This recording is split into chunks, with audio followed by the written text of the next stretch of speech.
Добър ден, господин Венински. Днес разговаряме с вас как Телевик България кодира бъдещето. Моля да се представите. Добър ден и благодаря ви за отделеното време. Казвам се Владимир Венински и съм начело на операциите на Телевик България вече 4 години, като операциите ни на територията на България са с 200 човека. Каква е вашата визия за успех? Успехът е строго индивидуална величина за всяка компания и за всеки професионалист. За нас в Телевик успехът не е една единствена точка, то е целият път, изпълнен с динамиката и множество малки цели, които постигаме по пътя. Успехът е гъвкавостта да се адаптираме към времената, в които живеем. А каква именно е историята на успеха на компанията в годините? На какво се дължи? Телевик е компания с вече 80 годишна история и би било трудно да се посочи един единствен момент, който да е повратен за успеха на компанията.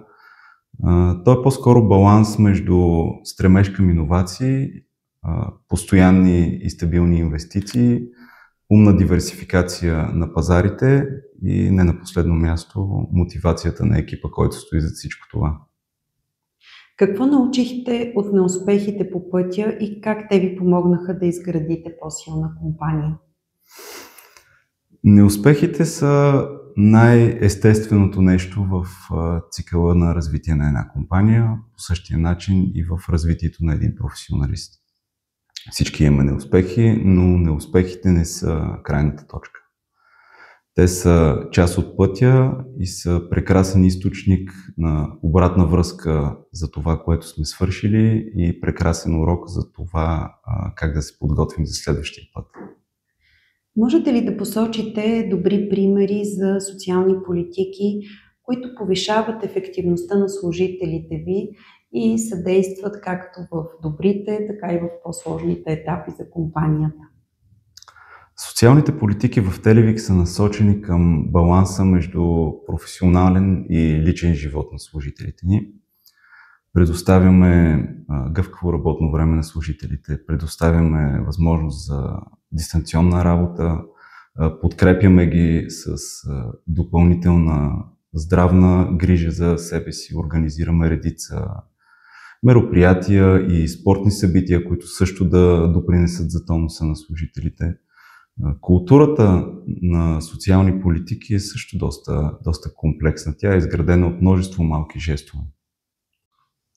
Успявате ли успешно да внедрите младежи в компанията, за да постигате все по-големи успехи? Имаме редица добре функциониращи и изградени стажантски програми с различни български и международно признати учебни заведения, както тук локално в Пловдив, така имаме партньорство с белгийски университети и висши учебни заведения. Имаме регулярен екшенч с студентите и учениците, като всъщност им предоставяме една възможност на много ранен етап те да имат собствени впечатления от една истинска работна среда, така че да могат да се подготвят за това, което ги очаква и съответно, когато постъпят на по-късен етап при нас, подхождаме с търпение.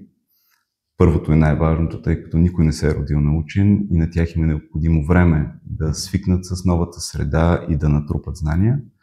И разбира се, подхождаме предоставяме различни възможности за допълнително надграждане на знанията, на комуникационните умения, които те имат или трябва да имат за съответната позиция. Оставяме място за креативност и да покажат те самите в коя посока биха желали да се развият. Кои са професиите, които няма да изчезнат, виждайки как всъщност кодират развитието напред? На този етап инженерните професии в сферата на управление на комплексни системи и разработка на комплексни системи, професиите, изискващи емоционална интелигентност, професиите, изискващи житейски опит, като тук визирам да речем стратегически планирания на материали и продукти, професиите, изискващи комуникационни умения, когато разговорът продължава да е с партньор срещу теб, а не с машина. Всички тези качества на този етап няма как да бъдат заменени от изкуствен интелект.